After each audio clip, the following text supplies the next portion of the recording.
बच्चेदानी में सूजन आ रही है, बच्चेदानी का साइज़ बढ़ गया है। तो आज हम बात करेंगे कि एडिनोमायोसिस के बारे में। तो सबसे पहले ये जान लेना बहुत ज़रूरी है कि एडिनोमायोसिस है क्या। तो देखिए, ये यूट्रस है, इसमें 3 लेयर्स होती हैं। सबसे अंदर वाली होती है एंडोमेट्रियम, बीच वाली लेयर होती है मायोमेट्रियम और सबसे बाहर वाली लेयर होती है पेरीमेट्रियम। अब एडिनोमायोसिस में क्या होता है कि यूट्रस की जो इनर लेयर है, जिसे हम एंडोमेट्रियम कहते हैं, ये तो हर महीने बनती है और हर महीने शेड ऑफ हो जाती है। लेकिन एडिनोमायोसिस में यही एंडोमेट्रियल टिश्यू यूट्रस की बीच वाली लेयर में जाके इन्वेड हो जाता है और पूरी मायोमेट्रियम में जगह जगह डिपॉजिट हो जाता है। अब इससे क्या होता है? अब इससे ये होता है कि माहवारी के समय एंडोमेट्रियम तो शेड ऑफ हो गई, लेकिन मायोमेट्रियम शेड ऑफ नहीं हो पा रही है और जो एंडोमेट्रियम मायोमेट्रियम में डिपॉजिट है उससे धीरे धीरे करके यूट्रस का साइज बड़ा होने लगता है। यूजुअली हम देखें तो नॉर्मल यूट्रस का साइज 6 to 7 सेंटीमीटर होता है, जबकि एडिनोमायोसिस में यही साइज बढ़कर 12 सेंटीमीटर तक हो सकता है। एडिनोमायोसिस मेनली तो डिफ्यूज होती है कि वो पूरे यूट्रस में जगह जगह जाकर एंडोमेट्रियल टिश्यू डिपॉजिट हो गया है। कई बार और यूट्रस का साइज काफ़ी बढ़ गया है।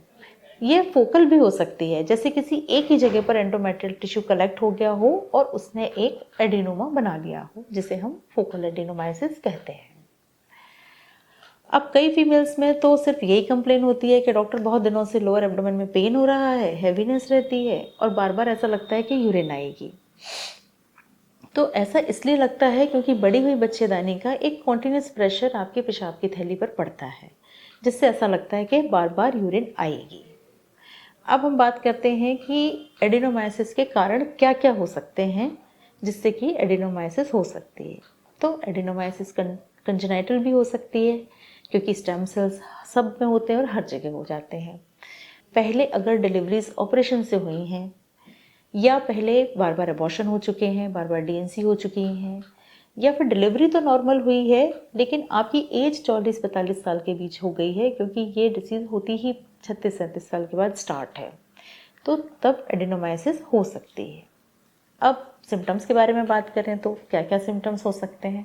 कभी कभी कोई सिम्टम नहीं होता है, नॉर्मल पीरियड्स आते रहते हैं, कोई हैवी या प्रोलॉन्ग ब्लीडिंग जैसी कोई कंप्लेन नहीं होती, ना ही डिस्मेनोरिया जैसी कोई कंप्लेन होती है कि पीरियड से पहले पेन्स हो रहा हो।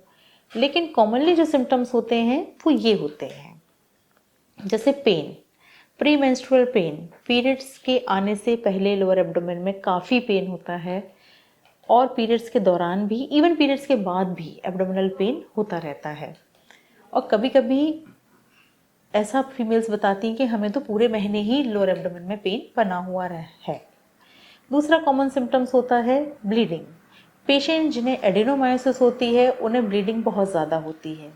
पीरियड्स यूजुअली नॉर्मल टाइम पर आ सकते हैं, लेकिन ब्लीडिंग ज़्यादा दिनों तक चलती है और 4 से 5 पैड पर डे यूज़ हो जाते हैं। साथ ही ब्लीडिंग में क्लॉट्स भी आते हैं। इतनी ज़्यादा ब्लीडिंग होने के कारण फीमेल्स में एनीमिया भी हो जाता है, खून की कमी होने लगती है, जिससे थकान और चक्कर आना और वीकनेस होने लगती है। पेशेंट ये बताती हैं कई बार कि उन्हें इंटरकोर्स के टाइम भी पेन होता है, जिसे डिस्परयूनिया कहते हैं। तो ये कुछ महत्वपूर्ण सिम्टम्स हैं जो एडिनोमायोसिस में कॉमनली देखने के लिए मिलते हैं।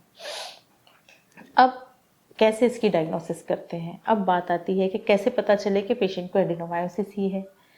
तो इसे डायग्नोस करने के लिए कोई स्पेसिफिक टेस्ट नहीं होता। जब पेशेंट ब्लीडिंग और डिस्मेनोरिया जैसी कंप्लेंट के साथ हमारे पास आती है तो हम उसका एक पेल्विक एग्जामिनेशन करते हैं।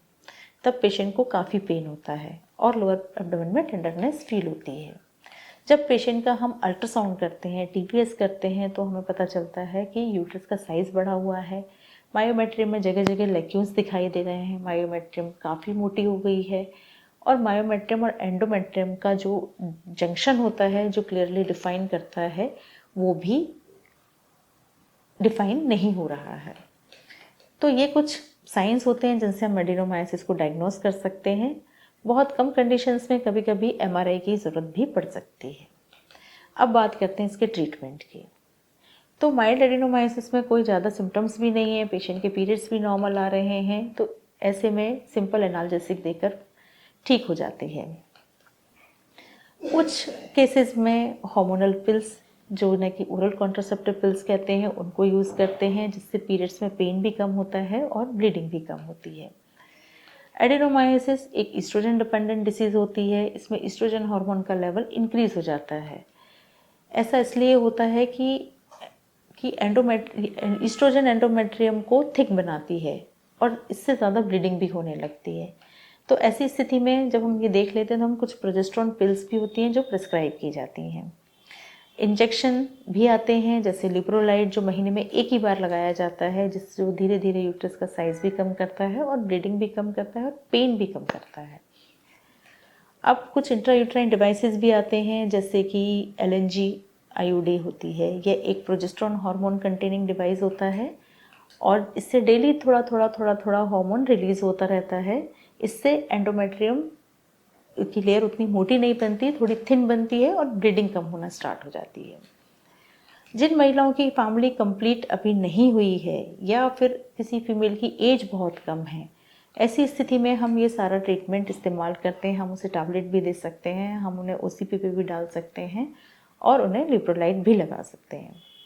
इसका लेकिन ये डिसीज़ होती ही 40 से 45 साल की, 40 से 50 साल के बीच में है। अगर आपकी फैमिली कंप्लीट हो गई है लेकिन साइन एंड सिम्टम्स बहुत ज़्यादा आ रहे हैं, जो ब्लीडिंग बहुत होती है, पेन बहुत हो रही है, यूट्रस का साइज़ हो गया है, तो ऐसी स्थिति में हिस्टेरेक्टमी एक डेफिनेटिव ट्रीटमेंट होता है। क्योंकि जब हिस्टेरेक्टमी कर देते हैं, यूट्रस ही नहीं है, तो एडेनोमायोसिस नहीं हो सकती। वैसे भी अगर आप, कई बार ऐसा होता है कि आप मेनोपॉज पर पहुंचते हैं तब एडेनोमायोसिस खुद ही कम होने लग जाती है और यूट्रस का साइज छोटा होने लगता है। अब कुछ क्वेश्चंस होते हैं, जैसे क्या एडेनोमायोसिस के कारण कैंसर हो सकता है? नहीं, एडेनोमायोसिस के कारण कैंसर नहीं होता है। एडेनोमायोसिस के कारण इनफर्टिलिटी हो सकती है? हाँ, 100% तो नहीं, लेकिन कुछ केसेस में प्रेगनेंसी में प्रॉब्लम हो सकती है। अगर आप मेरे चैनल पर नए हैं तो मेरे चैनल को लाइक करें, सब्सक्राइब करें, और अगर आप कांटेक्ट करना चाहते हैं या अपॉइंटमेंट बुक करना चाहते हैं तो इस नंबर पर कांटेक्ट